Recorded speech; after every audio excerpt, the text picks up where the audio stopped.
Hello and good evening, everybody, and welcome back to another CP Media podcast. Coming tonight to you all about the Mackenzie. Richard Greer, welcome to the studio. Welcome back to another podcast, and welcome to our first ever, the Mackenzie. The Mackenzie, how good. It's a fantastic event. Looking forward to chatting through this one and sort of getting everybody out there excited about this event that's on the comeback from it used to be in winter. Now we're running into a summer, autumn, perfect time of the year to run this event as a lap around Tekapo. That's right, absolutely. A mountain bike ride around Lake Tekapo, bringing back what was an iconic event that used to sit on the calendar, like you say, back in about that just before winter time. And I'm pleased to say that the water's going to be a whole lot warmer up the top end this time round. Might need it for a bit of a cool off rather than hopefully I don't turn into an ice block like the old days. It is. That's right. So, so pretty exciting that we're getting into this so early on in the piece and to try and get everybody G'd up. It is, of course, scheduled for the 20th of April, 2024, and it'll be right at that peak. You will be peaking off a whole lot of other events. This could be maybe the end of your season, the premier event before you hang up the bike for winter. That sounds like you're fired up for this one and going to have a big summer riding, Angus, finishing off with the Mackenzie, are you? Well, I wasn't necessarily talking about me, Richard. Maybe our viewers and listeners, maybe I was, Right.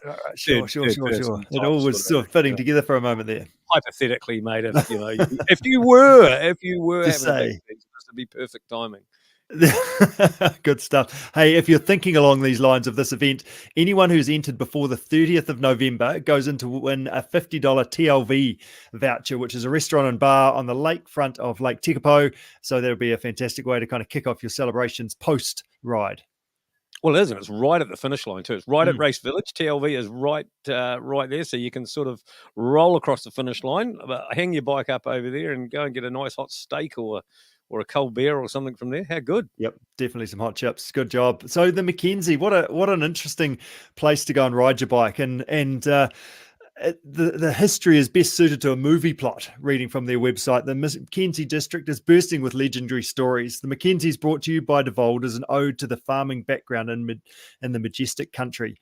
Enter for this autumn to experience a journey of your own, one to remember and have you coming back for more the 88 Ks or 65 Ks of incredible scenery as you loop Lake Tekapo on two wheels. There's a mixture of sealed road, gravel, farm tracks, river crossings, and access to some private high country stations for this day and this day only. So 88 or 65 Ks of fun, sweat, and legendary Mackenzie adventure. How good? Does that fire you up?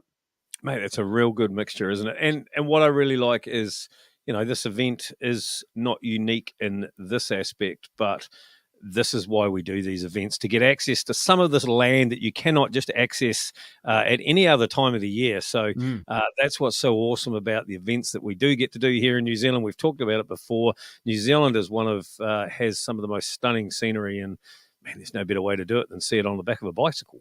That's right. And it's not just a gravel road. You're going to be on and off your bike a bunch of times. You've got a river crossing. You've got the river stones to kind of navigate, and obviously those big views and a fantastic start-finish line venue that Kerry and the team put on for her fantastic events that she puts together. Yeah, 88 Ks. If you're doing the full loop, she's 88 kilometres of absolute pure... well, it'll be fun to start, won't it? Yeah, exactly. But that's it'll be a tailwind home. It'll be a tailwind home. Absolutely. And the harder it is, the better that beer tastes at the end, though, doesn't it? Correct. 100%, mate. 100%. Have you ridden around the lake before, Angus? Well, a funny story, Richard. No, I've never ridden around the lake. I was actually, we were talking backstage, trying to work out when this was, but the very last, what was it called then? Round Tekapo, was it? Is that what it was called? I can't even think what it was actually called back then. But it was essentially this race. Yep. As the Round Tekapo race, and I had really only just started to pick up a bike and start riding. So maybe I was 30 or 31. It could be maybe 12 or 13 years ago or more when this last happened, I believe. Just scratching there. And unfortunately, the weather was atrocious, and the river was all too high up the top, and so we weren't allowed to cross it. So it was actually an out and back, right. And probably trying to think, it may have been like my first foray into a decent length mountain bike ride. Right. Okay. Good job. Good job. So you got some roots in the event, and obviously means something to you as you've gone longer. But also, it must have been a bit chilly. The weather mustn't have been fantastic to turn up and do that one. If I remember rightly, it was a jacket on all day thing. It was wet. It was muddy. It was some sort of soft, mucky grass and bit of cow, bit of sheep poo up the top and things. If it all comes flooding back to me, mate. That's right. That's right. That's right. Yeah, Frozen hands and toes. it was definitely one of those learning to persevere and suffer, I guess, and work out how to get yourself to the end. In those early days. So it does mean a lot. And I always did think that, I'd done that race, and I think we're down there with my whole family, my mum and dad, my sister, and things were all down there. And I thought, right, okay, next year, okay, we've been here, we've done this. We didn't get to go across the river, so we'll do this next year. And next year never came. Right. Okay. Yeah, which is disappointing, isn't it? But next year is coming next year. Next it? And That's right. It is. Yeah, that's right. Would you believe? So, who'd have thought? and bringing it to autumn must make a big difference as well. Like, it's a great time of the year in the South Island, New Zealand, isn't it? In autumn, the weather is the most settled as it is during the year. It's a fantastic time to go out and do some adventures. So definitely one to get amongst. Put your name on the entry list and go and have an adventure, which would be pretty cool. Well, I didn't ask you. Have you been around it? I actually haven't. No, I haven't. I did, back in the day when it was running. I was like, oh God, why would you do that? It's so cold and miserable. That was kind of my take on it. But it was a bit of a cult thing as well. There wasn't like 1,500 odd people on bikes getting around this thing. It was very impressive. So yeah, never quite. I guess I'm just not tough enough, not hard enough to line up. So yeah, definitely keen to go and experience what the Mackenzie's going to be about. Yeah. Well, mate, we've got a couple of guests on tonight. We've got Brice on, and she's going to come on very shortly and tell us, because Alice has definitely been around the block there before. And to finish the show, we're going to have Kerry Uren, the actual race director, here just to pump up this event and tell us a bit more from the inside as to how it's shaping up for 2024. Yes, that's right. Absolutely. The Mackenzie, quick bit of intro. I've been doing a bit of research in the background around this event and why it's actually called the Mackenzie. So I'm just going to read you a bit of a story around this one. So the theme of the Mackenzie is an ode to the history of this awe-inspiring location. In 1855, Scottish shepherd James Mackenzie came across this incredible district while trying to hide flocks of sheep that he'd rustled with the help of his loyal dog Friday. He was eventually captured, and rumour has it that his border collie Friday continued to drive flocks of sheep even without his owner. What happened to James Mackenzie after his capture rivals any movie plot. After his initial capture, he managed to escape, walking 100 miles to Littleton. Remember, there's no buses or trains or anything like that back in those days, before being recaptured in Littleton. Over the next months, he escaped multiple times and eventually being put in irons. After finally being sentenced to hard labour for 5 years, he only served 9 months before being pardoned due to an apparent miscarriage of justice. Upon release, James set sail for Australia, and that is the last we know of what became to this legendary outlaw. The iconic dog statue in Lake Tekapo is a tribute to all our working dogs and sits proudly overlooking the lake. The Mackenzie District is named after legendary outlaw James Mackenzie, and the MACKENZIE Race pays tribute to all the legendary shepherds and farmers that have nurtured the district ever since. So Run 79 Mountain Bike Pursuits, that was the crew that used to run this event by Peter and Margaret Munro. The around Lake Tekapo bike race attracted up to 1,500 competitors back in its day. So riders looped the lake early in the winter months.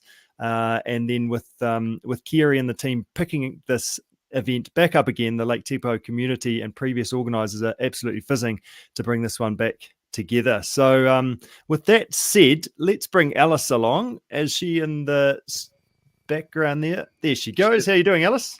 Hello, I'm good, thank you. Did you know James Mackenzie? What was that? Sorry, Alice, I was just saying, did you know James Mackenzie? No, I didn't have any beers with him, no.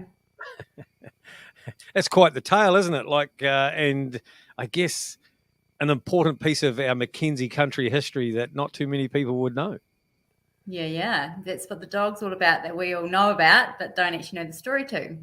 Yeah. It's a long way, Richard, from Tekapo to Littleton, 100 miles, as you say. I would have thought it was actually probably more than that, to be fair. But yeah, it's pretty keen, isn't it? But I guess if you're trying to get away from what you've maybe been put in jail for, that's probably pretty fair. Obviously enjoyed a bit of an adventure, didn't he, James Mackenzie? And a good rod zoner. Yeah, make a very good God's owner. Absolutely. Go and go and go all day. That's right. But you enjoy adventure as well, don't you, Alice? Getting out running and riding your bike in bits and pieces? Yeah, absolutely. I'm actually in Dunedin at the moment on a conference, and I got another extra day's leave and went fast packing on the way down, so that was good. Oh, fantastic. Fantastic. Yes, Can I yes. just ask, where did you get to? I don't know how to pronounce it, but we'll just say I went in at Naseby in the Otik Conservation Park. Right. Yeah, ended up at a hut at 7:30 at night, and there was 12 people already there, but they were awesome. 4 drivers. They were great. Okay. So some steak and beers by the sounds of it when you got there. Yeah, some new friends. Well, they boiled the water for me, so that was good. They ranged from 12 to 73. Fantastic. How good. So have you done this event before? The Mackenzie, so yes, a lap of Lake Tekapo. I, unlike Angus, keep a diary, like a journal. And so I was able to look back at my journal because it was pre-Strava. And in 2009, I did it. Before the internet was invented? Yes. I even had, you got the piece of paper you had to fill out your entry on. I had all that in the scrapbook. Oh, my And I'm goodness. just referring to my notes here. I'm a bit of a geek. I'm sorry. Only about some things. It took me 5 hours and 45 minutes to do it. The temperature for the day was a high of 4 degrees. And I read that at 5 o'clock it was 1 degree. But while we were doing a little bit of backstage work there, I actually did a big Google because we were trying to work out the last date of it, right? The only thing I could find was that in the year before, the record, just because I'm obviously slow, so the record fastest male in 2009 came from the year before, in 2008, was 2 hours, 59 minutes. Okay, there we go. Just And was who? 3 hours. Sorry? And was who? Yeah, I don't know. I'm not a real sports geek. Oh, no, it only had, well, I just thought, okay, it just had the time there, didn't have who that was by. Yeah, no, it did have who it was. Oh, Alice can go away and do a bit more Googling and she can come back at the end of the show. We'll bring you back. Put her on the spot there. Now, before we get going here, wait, two things. One, I do have a journal. Well, I do have a notebook. Unfortunately, mine's just full of excuses, not actually things I've done, just pages ready for the next thing. But is this how far back does your journal go? Like, is this one of the early It only misses one events, event I did. Because you spend so much money on these events because for right reasons. And so I've literally kept the printout entry form and photos and a wee yarn because it wasn't on the internet then. Did you fax it? How did you? Oh, you would have just filled the entry out of the day, I suppose. No, and paid in check with a checkbook. Oh. I was last in my flat in Dunedin using a checkbook. Anyway, his name was Gordon McCauley, MCC. Oh, Gordon McCauley. So he does a bit of bike riding. Yeah, no, he started. He knows a thing or two about bike. Yep. Do you actually know him? I've never heard of him. Yes. Yep. Cool. He's representing New Zealand a little bit and ridden his bike a lot. So I assume he kept the record then because, he had the record as of 2009. Right. Good stuff. So have you entered the event in 2024? Yes, so I am definitely going to come back and kick am I allowed to say this? I want to kick my own ass. I love kicking my own ass. So I want to beat that time. I haven't worked out by how much, but also back then I had a 26-inch wheel and now I've got a 29-inch wheel. So surely that's got to give me a wee bit of advantage. Surely. You tell yourself that. Must make a difference. And I'm in my 40s, which is our prime, isn't it? Isn't it? Yeah, absolutely. Stronger, fitter, tougher, all those good things. Absolutely. It's the mother mentor as well, like being a mother or a parent, sorry. You're mentally stronger too. Totally. So why do you like riding bikes, Alice? What does it mean to you? Why do you do it? Because you also do a bit of running as well. Yeah, well, people would think of me as a trail runner, but I love my mountain bike and I feel sorry for it when I leave it to trail running. But you get places faster, don't you? Like the adrenaline and you feel like a kid again. You get on a bike and it just brings back childhood memories. I really enjoy biking. Yeah, good stuff. Mountain biking, the road bike can stay in the garage. Right. Good stuff. So the rougher the better, basically, for this event for you. Yeah, well, this is a lot of it's quite varied though, isn't it, with the farmland and the shingle roads and that. I'm looking forward to the river crossings because I practiced them on a recent biking trip in up near Marama. So I know you can't ride through these ones. There's definitely carrying situations, but I'm hoping there's a few ones where we can attack it and try and ride through it. Good stuff. So tell us about your ride in the old version of the event. So it was pretty chilly by the sounds of things. Yeah. My memory's not that good. I didn't write enough in my journal. Yeah, I just remember the river being absolutely freezing, but it was Queen's birthday weekend. And I remember coming home and it's slightly downhill, but I think there was a headwind, but there's not going to be next year, so don't worry. No. We've already ordered it. And yeah, it's kind of nice cruising home and pushing hard, leaving all your gas behind. Good stuff. What was the toughest part of the event? Do you remember that? Usually the other bits that stick out. I guess the distance. It's quite a long way. Okay. Yeah. Well, you were on the bike. What did you say? 5.5 hours or something like that? 5 hours 45. But that's what's good about Kerry's option is there is 2 options for distance, and the relay option is quite cool. Yes. Yeah, that's real cool, isn't it? So there's definitely something for everybody there, but I guess that's a real challenge, isn't it? When you're on your bike for more than 5 hours, it's getting pretty tough, and you're probably pretty keen to see that beer and hot chips. The old bum bones. Yeah, good stuff. So based on what you know and sort of Tekapo, etc., and lapping the lake and riding your bike for a long time, do you have any sort of specific tips for others on how they should prepare for this thing with a bit of local knowledge? Yeah, I mean, for me, it's going to be all about adventure because, like, I'm going to do the Alps Ocean in January, so I'm doing that in 3 days. So that'll get the bum bones trained up, and yeah, just trying to find destination adventures, getting on shingle roads, but trying to also get on a bit of grassy, like farmlandy stuff as well, and practice carrying your bike through cold rivers. Yeah, nice. No, that's awesome. And how are you going to celebrate this thing? Have you got a something that you do as you cross the finish line? Is it or is it more journaling when you get across the finish line? Honestly, I'm then going to go home and finish packing, and the kids and I are off to do the rail trail the very next day. We don't start biking until the Monday, but we're off on a week's trip to do the rail trail. So I hope my bum bones are okay. Brilliant. That's awesome, Alice. That's really good. Nice work. Angus, any other tips from you? No, I was just actually reading, just thinking about that. That is actually, of course, let's not forget the relay option. And Alice, maybe that could be like you could get the whole family involved there, and they could do a relay while you're doing the whole thing. Remember, they're 6 and 8, and they're about to do the rail trail. So not next year. But that would be a good option. It would be a good option for other families. That'll fill their day in, though, won't it? I think I'll just leave them at home, to be fair. Try and have some fun with what about some friends? Have you got any friends that could do the relay option that you could bring down with you, and they could have a crack? Yeah, there's definitely some people I'm going to have a bit of a chat to that need to get out, because it's the private land factor. You can't to look at Lake Tekapo and think that you have biked around that, or for the relay half of it. It's pretty epic feeling, isn't it? Yeah, it's pretty awesome, isn't it? Absolutely.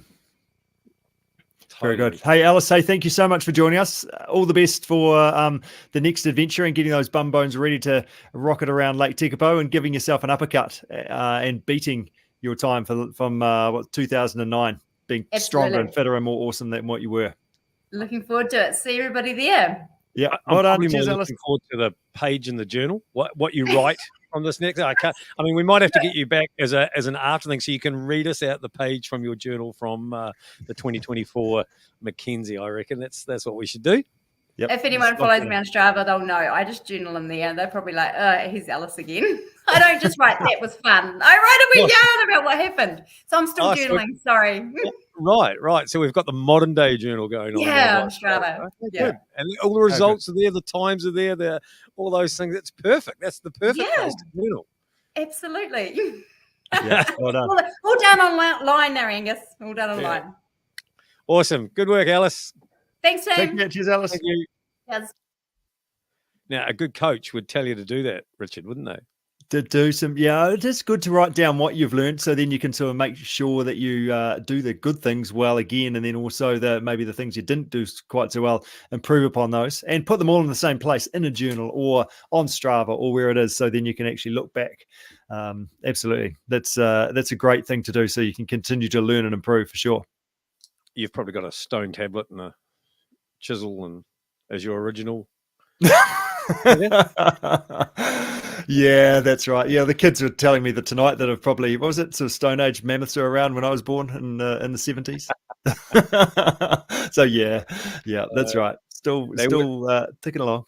They wouldn't believe that the television was in black and white, would they? No, that's exactly right. Kerry has written a very good description of what this course is about. And I thought it would be a really good chance to actually read this for everybody, because it really sort of gives you an understanding of what the event is actually about. So have we got a moment for that, Angus? I reckon you should, because I think you're absolutely right. I had a wee brief read through it before, and I was just quietly sitting there when you were reading the last one, waiting for that magical, ding when you turn the page, on the audio book. Okay, do you want me to do a ding? Turn the page. Try. I was actually waiting for that before. You were doing such a good job at narrating that story that, Okay, mate, try. hit it again. Tell us all about it. I'll add a ding in. Yeah, nice work. Bailey's The Muster takes you on the journey around one of New Zealand's most scenic lakes. So remember, the Muster is the 88k version, and we've got the shorter version, which is a mini muster of 65k. So we're talking through the 88k version here, and the 65k goes on sort of the second half of this. So the Muster takes you on a journey around one of New Zealand's most scenic lakes, Lake Tekapo. For this day only, you have access to private high country stations, allowing you the opportunity of a lifetime to cycle your way around this incredible location. Lake Tekapo is approximately 190 meters deep.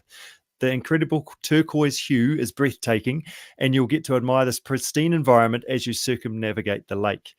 The start and finish line is on the village green in Lake Tekapo village. From here, you'll take a short section through Tekapo to Godley Peaks Road. You'll follow the sealed road past Balmoral Station. At Lake McGregor, the road switches to gravel and you continue onwards towards Glenmore Station. This section of the road is a well-formed gravel road, and you get to enjoy the stunning farmland of Glenmore Station as you continue on your way. Soon you'll pass the Cass Valley and make your way onto Godley Peak Station. Here you get to experience the true high country station vistas, experiencing the incredible landscapes on your way further up the lake. The course from here is on farmland, so you're going to follow farm tracks that range from gravel roads to four-wheel drive tracks. There are freshwater streams to bike through, stock and surrounding paddocks, an abundance of wildlife, and beautiful views in every direction. This is also where you'll get to the bluffs section of the course. The four-wheel drive track cuts into the side of the mountains with a lake below you on your right, an epic experience and something you only get to experience at the Mackenzie. At the top of the lake, you'll need to dismount and cross the Godley River. Ding! You'll need to carry your bike as you wade through the alpine water. There will be experienced personnel to guide you across the water and give you assistance if required. The Godley River crossing is 2 k's wide, but is not all water. There are sections there that you can ride. At times you'll have to get off your bike and walk your bike through. Once you pass the Godley River, you're then back on your bike and head through Lilybank Station. This is another opportunity to be on private land, and you'll ride beside deer paddocks and enjoy the view at the top of the lake. At this point, you will meet the Macaulay River. Again, you will need to get off and carry your bike in sections, as well as being able to ride some of the riverbed. We will have experienced personnel here and give you assistance if required to cross the rivers.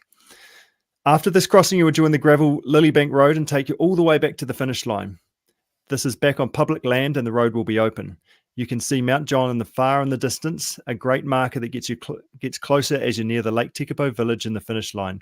Lilybank Road is another beautiful part of the course, weaving its way through high country stations, past a roundhill ski field road, offering you a completely different view of Lake Tekapo. The course is flat and scenic. There may be some sections where you need to dismount and either carry or push your bike, but for most of the course, you'll have some great riding where you're able to enjoy the views. The 88k route may vary in distance depending on the route taken at the two rivers, which will be determined during the course marking and dictated by the weather and any other contributing factors. As I mentioned at the top, the 65k mini muster is the same as the muster above. However, the start line is at Godley Peak Station on private land. From here, you'll get to experience all that the MACKENZIE race has to offer, just with less distance to cover on your bike. Does that fizz you up, Angus? Look, I was just thinking that I know who did all the bedtime story reading in your house. Still do it to this day as well. Yep. To this day. Yeah, that's right. Yeah. No, absolutely. Sorry, Rich. When we got to the ting, that mucked me up. I tried to add that ting in there to turn the page. I saw that. Yeah. You did well. And it's a very well written course description, and not too many events actually have such a detailed descriptive route. And for sure, I could picture when you were talking about that, coming back down Lilybank Road, looking across to Mount John, thinking about how you're starting to get to the top of that river there and the lake there, and and all of those feelings that start Yeah. coming through in between the one of cramp and the one of I'm nearly there, and then the one of cramp again. But I'm starting to just picture all of that as that's going That's on. right. I'm enjoying this. I really don't want to be there. I want to be at the finish line. No, I'm enjoying this. Oh, that hurts. All that good stuff. So with that in mind, with that a description of the course, I want to have a chat with you about bikes and gear. So there's lots of different options out there these days, from mountain bikes to road bikes to enduro bikes to full sussed hardtails, e-bikes, gravel bikes, etc., etc. So do we have a perfect bike for this? What should we be thinking around bike choice for the Mackenzie? Don't know, you got the wrong guy. I know nothing about bikes. Come on, can we turn around and see your bike shelf? Like, that's part of the reason why you do biking, is so you can have so many bikes. N+1. I need another bike. Look, the perfect bike here is totally going to be a modern carbon full sus, maybe 100, well, it only needs to be 100 mil travel, 120 if you need to, but that would be the ultimate bike for this event. Right. A race lightweight cross-country full-size bike is going to be 10 kilos at the most. Some of those pros will be even less. So it's not a lot of weight. It's going to give you some comfort over top of some rocks and things, and all of those options. But that's being said, not everybody's going to have the luxury of having that high-end bicycle. And by crikey, they start to get a bit expensive nowadays. So, but a hardtail mountain bike at the same time is probably going to do just as good a job here. There's not huge amounts of, well, it's been a long time since I've been up that top end there, but there'll be a little bit of rough and a little bit of bouncing around, but a good wide tyre, maybe like a 2.4 inch tyre wide on a low tyre pressure, will give you a bit of comfort along the way there. And so they're probably your two things: a full sus bike, and ideally the 29-inch wheel. That's what most bikes are nowadays anyway. We went through a phase of a 650B or 27.5-inch wheel, and that phase has kind of gone out again. So pretty much most bikes nowadays will be on that 29-inch wheel, and that gives you perfect rolling, and it enables it to roll over obstacles and things like that. Now, the gravel bike is potentially an option. Now, I say this probably that you probably want to be a reasonably experienced gravel bike rider and or done plenty of time on your gravel bike before you get it. Both ends, the start end and the finish end, are probably going to be really good for the gravel bike, and you'll be quite efficiently fast through there. Up the top and across the rocks and across the river and things like that, it might be a little tricky. I haven't been up there on my gravel bike yet, but maybe over Christmas it'll be a time to go and have a wee explore up there, see what it actually looks like on one. But at the end of the day, I think your best bet is full sus mountain bike, 29-inch wheel. That's probably my biggest recommendation, Richard, is run what you've got. If you've got a bike, just enter and do it. Don't worry about all this other jazz about what you could or couldn't have. Just enter with whatever bike you got.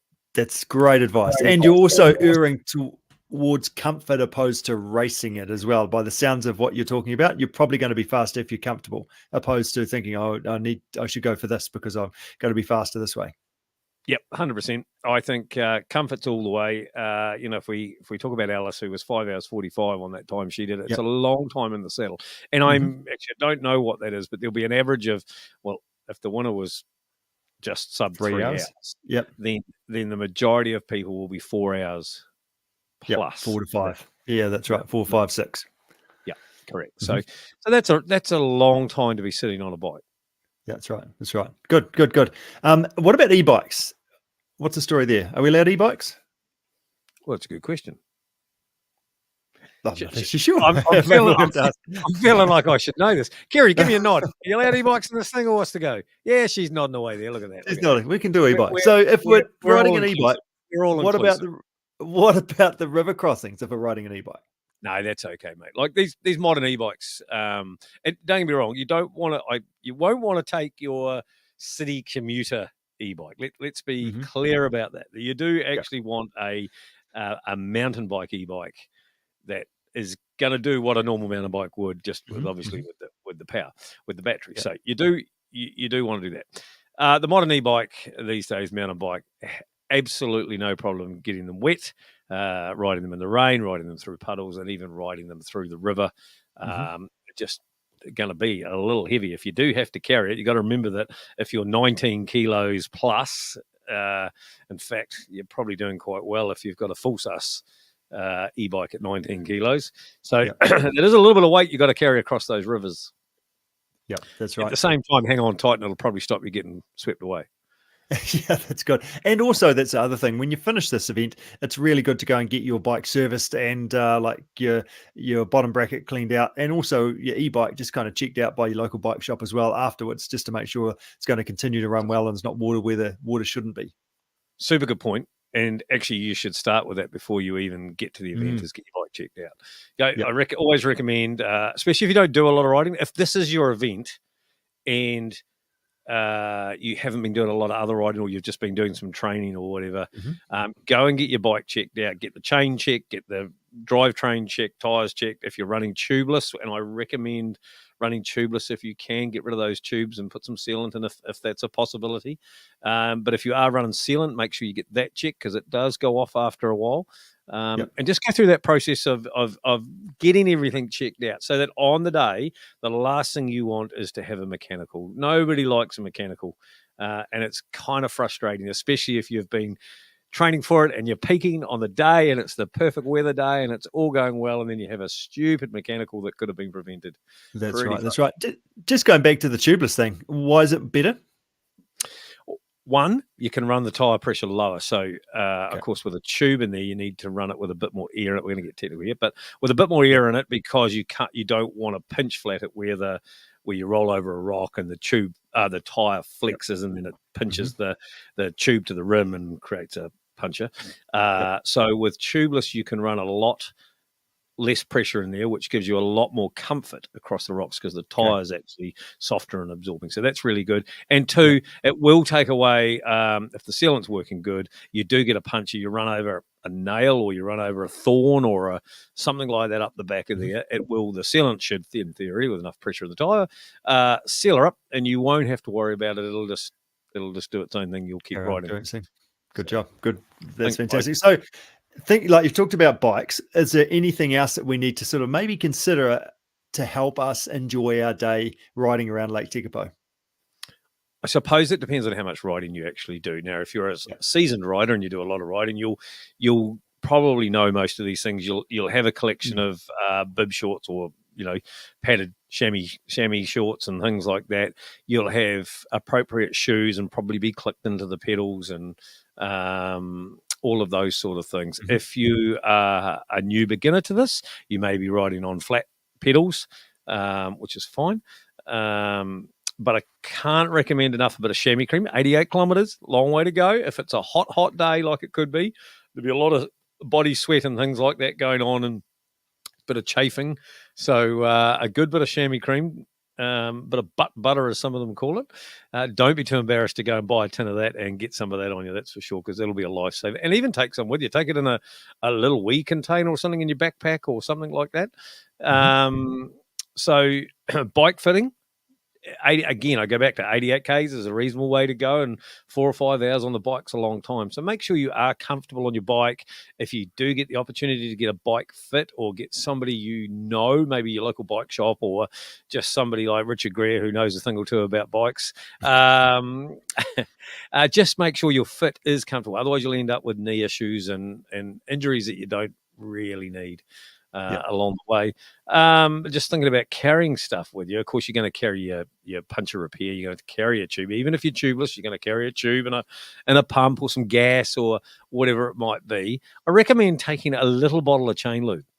And if it is a wet day, then you are going to get a lot of, and it's not going to be a wet day. Kerry assures us it's not a wet day. But I'm just saying, hypothetically, if it was a wet day, you will end up with a lot of crap on your drivetrain and things. And once you get across the river or somewhere like that, a quick wipe or a quick spray with some new chain lube on there, and that'll be like Christmas. That'll be like the highlight of your day when you get that fresh chain running back again. So just a little wee bottle of chain lube would be a really good recommendation. Nice. Just had a question actually that's just come through. Do we put that butter or the chamois cream on your skin or on the chamois, or both? Well, that's $1 million question, isn't it? That's actually played both ways. Some will layer the chamois cream on their chamois, and Yep. some will apply direct to skin. Right. Any recommendations there? Or just use it, Well, experiment? look, you can never have too much. And I apply directly to the skin, and don't share somebody else's, and try not to double dip. There you go. It's like Yeah, eating good chips. You don't double dip. Yeah, fantastic. And maybe one last question: water bottles versus hydration pack. There's a bunch of aid stations at 33 k's or 14 for the short one, 50 or 30, and 70 k's and 50. So, do we do water bottles and stop and fill up, or the old hydration pack that we're carrying with us? What would you recommend there? Okay, so our leaders out the front, they're probably just going to have a couple of bottles, and that'll be it. Right, they're going to run for a couple of bottles, and that's probably plenty. And they will not stop at an aid station. There'll be some. The next one's back may not stop at an aid station, but may take a bottle on the bike and a hydration pack. Now, remembering too, if you're running a full sus bike, full suspension mountain bike, depending on where that rear suspension's mounted, will depend on whether you get one or two bottles actually in your frame. My bike, I only get one, unless I get creative and create a second one elsewhere. But generally, I only get one. So sometimes I'll take two bottles and I'll put one in my back pocket. If I'm wearing a cycling shirt or vest, I'll put one in my back pocket and do a swap out. Or at another event just recently, and it was a 50K with a whole lot of climbing, I actually took I don't like to stop at aid stations, essentially. I look to just keep moving. So I did put a bottle on my bike, and I took my hydration bladder with a litre and a half or something in the back of it, and just make life easy. And the other thing to think about with a hydration bladder is actually sometimes it's easier for you to drink. So sometimes it's easier for you to just stick the hose in your mouth and carry on riding without having to worry about getting that bottle in and out of the frame. And if that's you, if you have trouble getting your bottle in and out of your bike and you need to stop each time to do it or whatever, but you could get away with just sucking on a hose, then do that, because the minute you don't, the minute it's too hard to drink or something, you don't drink, and that'll be detrimental to everything. So you need to be able to keep a really easy way. So sometimes the hydration pack is just actually the easiest way to do it. Yeah, that's good advice. And then you'll do it, and then you'll have a better day, and you'll have a bigger smile on your face. And also, depending on what your goals are as well, aid stations are a fantastic place to stop and refuel and get a couple of tasty snacks and sort of have a bit of a yarn before you push off onto the next one, aren't they? I totally agree. Look, yes, I think if you could stop and enjoy the aid stations, and I'm sure that they're going to put these aid stations at a beautiful place to stop, to take in some scenery, get a breath. I'm not even sure what's in it, but I'm sure there'll be a bit of brownie or a lolly or something like that at these aid stations that you can take on board and have a social chat with your mates that you're riding with and all those sort of things. And that's probably one of those things, isn't it? Enjoy the day, take it in, suck it in for all that it's worth and all that you've got going there. And a lot of you people out there will be there just with your mates having a good old ride. And yeah, stop and enjoy those aid stations. And probably most importantly, whether you stop or don't stop, say thank you on your way past. Because at those aid stations, there'll be some marshals, and throughout the course there'll be some marshals. And look, they've given up their day to be there. So just say thank you, say good on you, thanks very much, or get a high five or something like that as you ride through there. That's right. Good, fantastic advice. Did you know that this time round for this event, the start will be via a classic Kiwi bark off, where the shepherd get their dogs to bark, and that's the start gun. Did you know that? How good? That is awesome, isn't it? There's some iconic races around the world. You know, some start with a shotgun, some start by a guy lighting a cigarette. There's a whole array of iconic things for how races are started, and starting with a dog barking, with the shepherd giving him the whistle or whatever he's going to do when the dog barks. Yeah, that is just so good. Yep, no, that's awesome. Very good. So hopefully, clearly going to be a much more well-trained dog than my dog. I was just like, this is going to be carnage. It can't be my dog either. Just be all over the shop. Too excited. Just like yourself and maybe me as well. Just too excited at the start line. Yeah. Calm down. That's good. No, that's really good. I'm actually really interested to see how all that works, actually. So it's cool. Yep. Very good. some training. And from a training perspective, I think it's quite important to talk about that as well. We had a bit of a chat about bikes and maybe a bit of hydration as well. But just a couple of key tips that I guess around biking, like you've talked about making sure you've got the right bike for you and make sure that you've got it fitted properly. I'd say they're my top couple of training tips. But I guess biking is kind of simple, and training for this thing is actually, it can be really complicated, but also really simple at the other end. To get good at riding your bike, you got to ride your bike.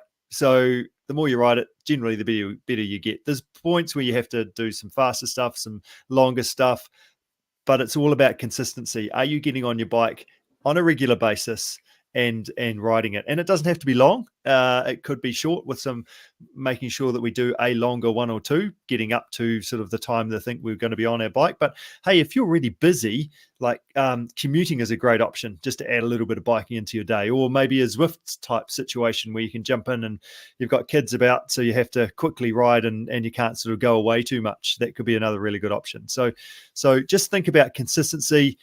Ride your bike, make sure that it fits with life and family, and then you'll generally have a pretty good day, as long as you've done a few longer rides and built up to those longer rides. So then you can sort of practice all those little things around nutrition and chamois cream and your gear, etc. Do I have to have ridden 88 kilometres? Do you recommend that I've ridden that, or? I think like it's one of those things. I don't think you have to have ridden 88 kilometres, but it does help the confidence knowing that you can actually have done the distance when you're standing on the start line if you've never done that before. But it's a bit like running a marathon. Like, you don't actually need to run a marathon before you run your first marathon. Like, getting 30 odd Ks sort of is good. So, and then that last little bit can come down to race day, that I'm just going to kind of guts it out and push through to the finish line. But from a confidence perspective, you'll definitely take a fair bit from doing a big long ride and being out there for a decent length of time. How would I simulate it? Like, what? How would you simulate the Mackenzie? I think what you do is similar. Yeah, you'd go back to sort of 25 minutes through a podcast and listen into the story that we told about the description of the event and try to find something as similar as that. Where are you going to find that, Richard? Not that. This is unique. That's why we're coming to race here at the Mackenzie, because that 100%. description is unique to New Zealand, and you're coming here to ride that particular thing. But come on, mate, there must be something. Yeah. Where would we be best to train? Well, I think you want to ride on some gravel roads and things, don't you? You want to go and make sure you find some farm tracks with some ruts and bits and pieces in it. I think just getting on the local mountain bike trails will be also really good. And if there's uphills, that's great, because, hey, this course isn't particularly hilly, but that does really improve your bike skills if you are riding up and down hills. And hills are hard.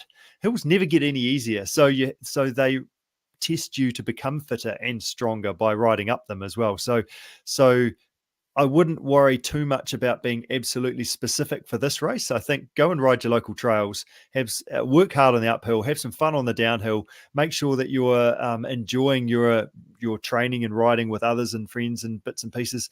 Be adventurous and make sure you keep it fun, and then you're probably going to do pretty well. All right, next question then, asking for a friend. Right. If I was getting serious about this event, how do I go about getting some coaching, mate? How do I go about what's my best way? Do I need a whole plan? Do I just need a guide? Do I need a Richard Greer one-on-one experience? Asking for a friend. I'm still waiting for that phone call, actually, Angus.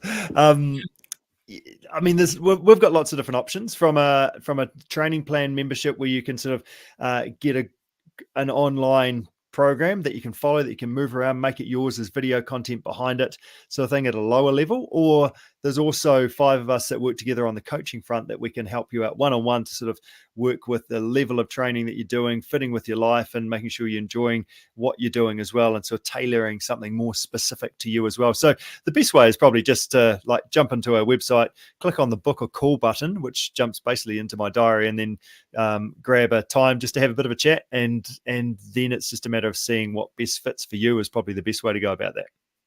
So that's teamcp.co.nz. That's the one. Yep. Hit the top right, book a call, and go from there. Absolutely brilliant. Absolutely brilliant.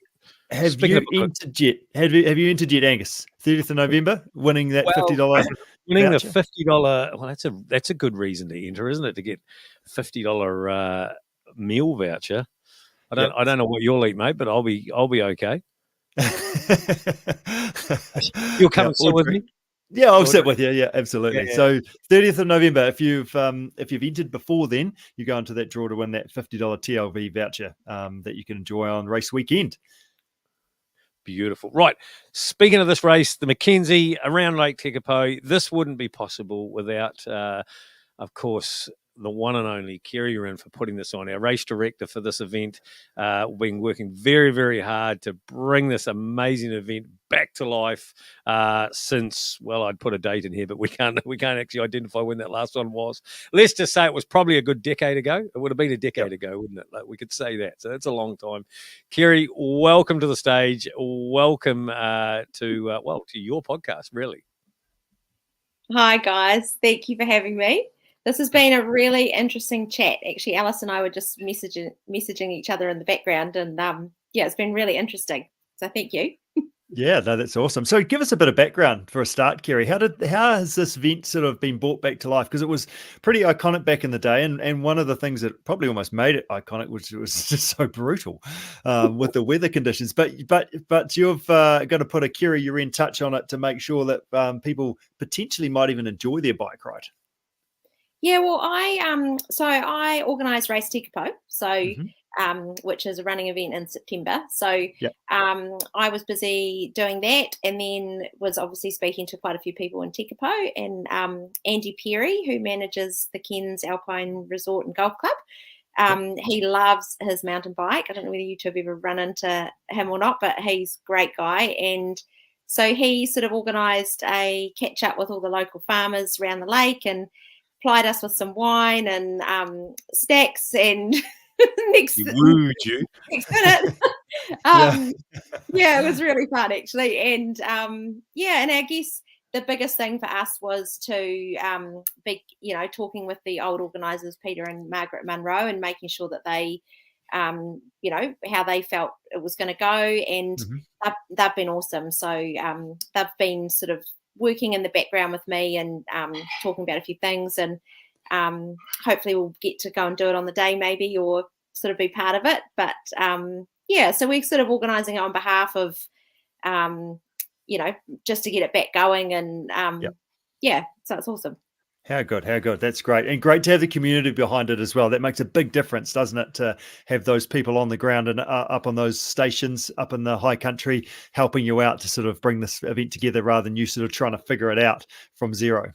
100%. And we found from Race Tekapo, the people down there are just amazing, and really keen, welcoming people to the district, and want people to come and experience it, which is the best thing. So we just have to make sure we do a really good job of the event, and the town and community kind of do the rest. And hopefully people come down, have a great weekend. And and looking at old photos from the race, and looking at the type of people who had entered, which is quite interesting from my point of view. But there were, and talking to Peter and Margaret, but a lot of people, you had the elite riders, obviously the record holders, but there were, mums or dads with their teenage kid doing the ride, and just literally took all day to do it. And looking at their bikes, I'm quite curious to see what the fastest time will be. Obviously be a wee bit weather dependent, but obviously things will be possibly a wee bit quicker. So like a lower river potentially.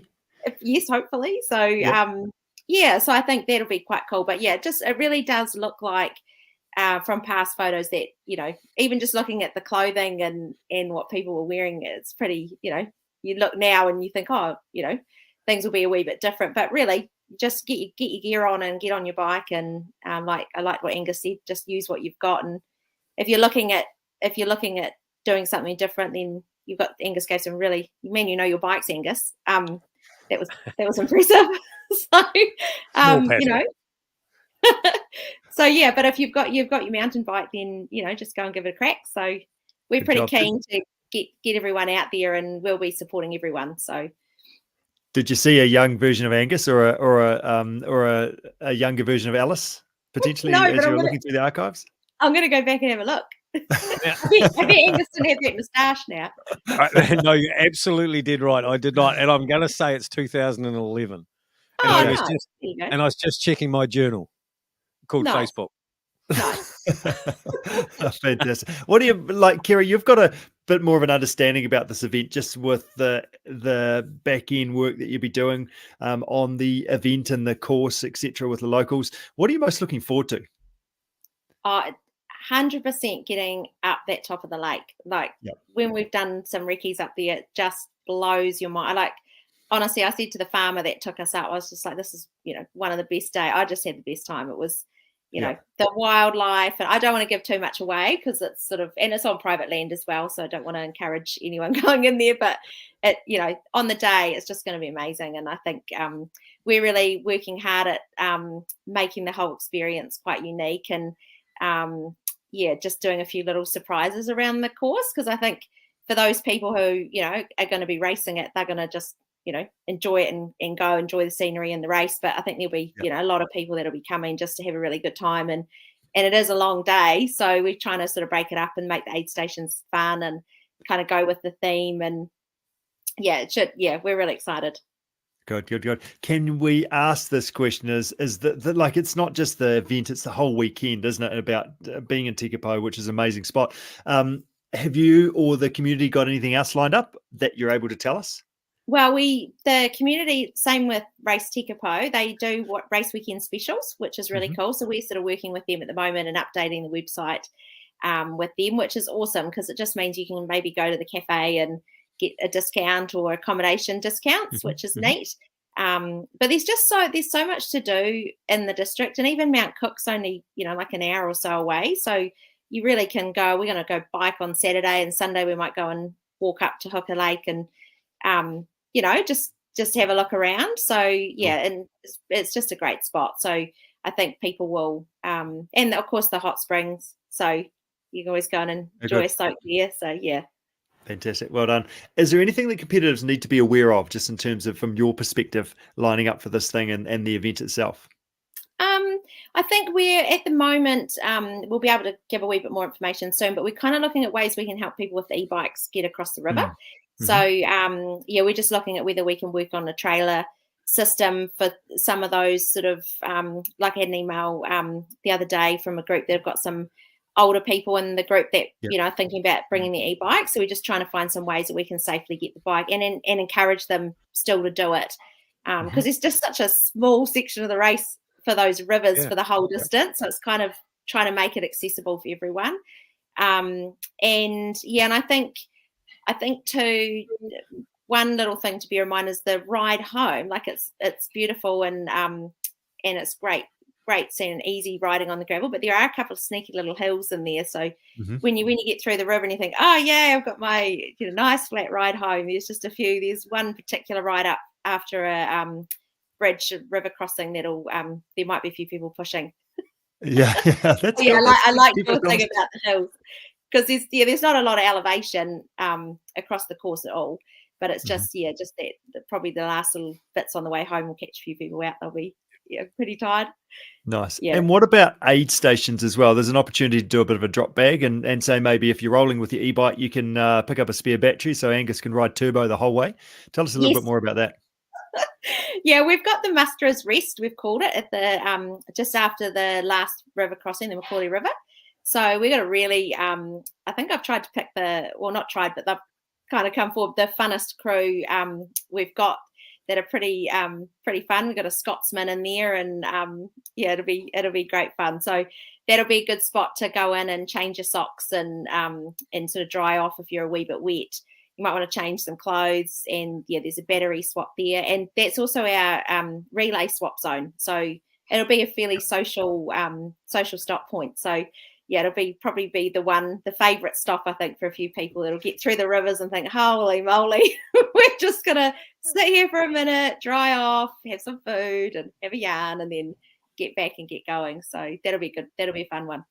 Is that self-appointed we're the most funnest crew? Like, have they told you that? Or have that been an award given? What do the other two sort of aid stations feel about that? Well, the first one's going to be great because it's actually on Godley Peak Station, and the rugby boys, there's some teenage rugby boys in there that'll be there with some parents, and we've got quite something fun planned there, which I won't give too much away, but and then we've got the last one on the way back down Lilybank Road, which I think will be for especially the people at the tail end will be a real bit of a boost. Just a bit of TLC maybe, and like you can do it. You ain't got too far to go. Yep. A wee bit of a shoulder rub goes a long way. A couple of high fives. Absolutely no pressure there on that. But there is actually another round the lake mountain bike race. And at their final aid station, there's always hot scones, whipped cream, cups of tea going on there. So no pressure, just Andy Perry, if Andy's going to watch this is one of his comments was about this Devonshire tea at this. I think it was at a wool shed. So I think I've there's some high expectations. So we've got a wee bit to. We don't want to copy anyone else though. So we'll have to do our own take. We are quite famous at our aid stations for other events for our pikelets and jam. So love a good pikelet. Yes, that's good. That's good. Fantastic, Kerry. Is there anything else to share? Anything else to add? Anything else that's top of mind that we want to make sure that we get across to potential participants? Well, I think the first thing is we've got the early entry fees till the 30th of November. So definitely if you're wanting to save, I know things are pretty tough at the moment, and events are a hard one because it's sort of an extra for people. So we're really keen to, try and get people to come to the Mackenzie as your extra fun for the autumn. So get your entry in and lock it in. We do have a limit on numbers, but we've still got a wee way to go till we reach that. So and we do one thing Alice just reminded me about before is the medal. We've got our medals, are little like replicas of the dog, the shepherd's whistle. So they're really cool. So if you love a good medal and you want to have a really good time, then definitely come and join us and make it a weekend and bring your friends and bring your family and make a good day of it. Awesome. Now, I want to say that just listening to what you said about the e-bikes, and e-bikes started off being quite a controversial thing into events, and of recent times have really been more accepted, and a lot of people run them as a non-competitive class and all that sort of thing. What you're trying to do there and come up with a way to allow e-bikes to get across that river a whole lot easier, to include them in the opportunity to ride around this lake is absolutely top notch. Well done, Kerry. I think that's absolutely an awesome thing to do. Well, thanks, Angus. I'm really I've been thinking about that. I got asked to write some notes actually for a trail run beginners group about events, and it really got me thinking about how, like, my opinion is for an event. And I really feel like that the actual day is the celebration. It's the pinnacle moment of your journey to that point. So I feel like if you're going to spend the money and invest in doing an event, then we need to make sure that every single person that comes and does it has a really good day, because there's actually only a very small percentage of people who are lining up who are there to race and actually think they might podium. So we need to make sure they get a really good run, good race.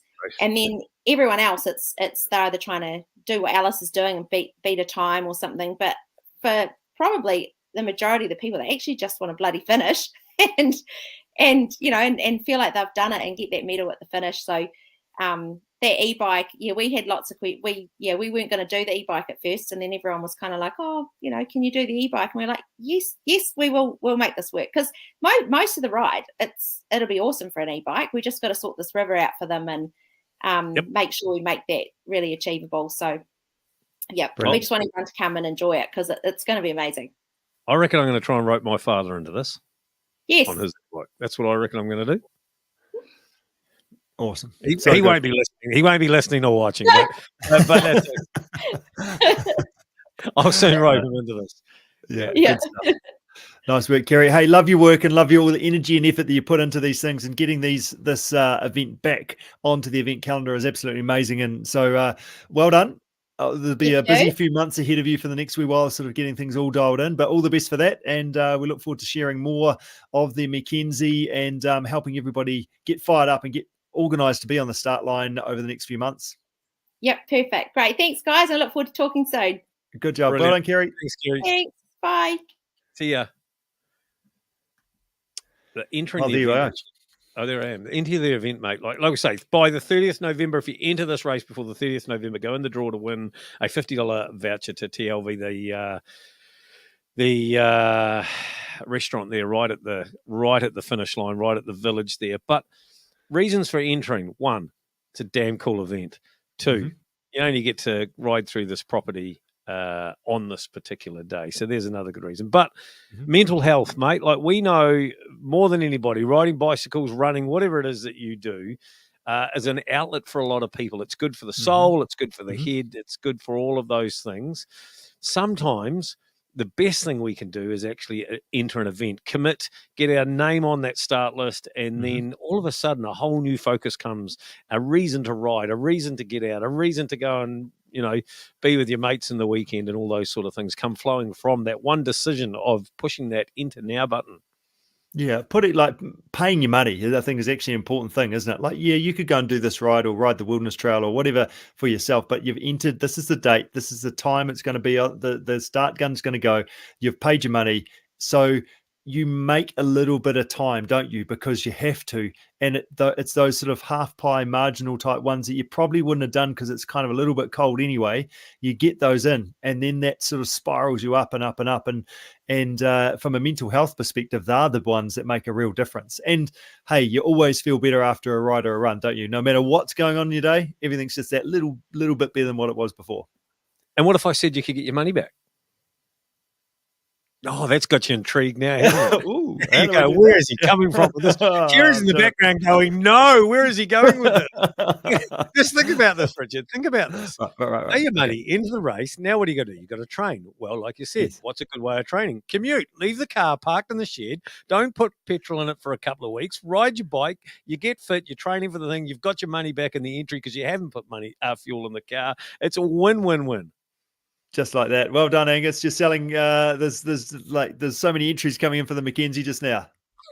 The fuel companies in the background are emailing me trying to maybe put a stop to this podcast going out. But that's right. Yeah, exactly. No, that's awesome. Hey, what an awesome podcast, and it does fire you up, doesn't it, for another fantastic event to get out there and explore and adventure. And I think that's one of the key things: having an adventure, going somewhere you haven't necessarily been before, or going to experience that again with all the people and the vibe and everything going on, which Kerry does an amazing job. So. Yeah, thank you so much for joining us. Thanks for Alice and Kerry for going on and sharing their experiences and what they're up to. And looking forward to riding our bikes in April. That's right. Do one thing, enter now. That's it. Thank you very much for joining. Rich, thank you for being here with us again, side by side. The CP Media team rolls on with another fantastic event we're proud to be a part of and involved with. And until the next one, team, thank you very much and good night. Good job.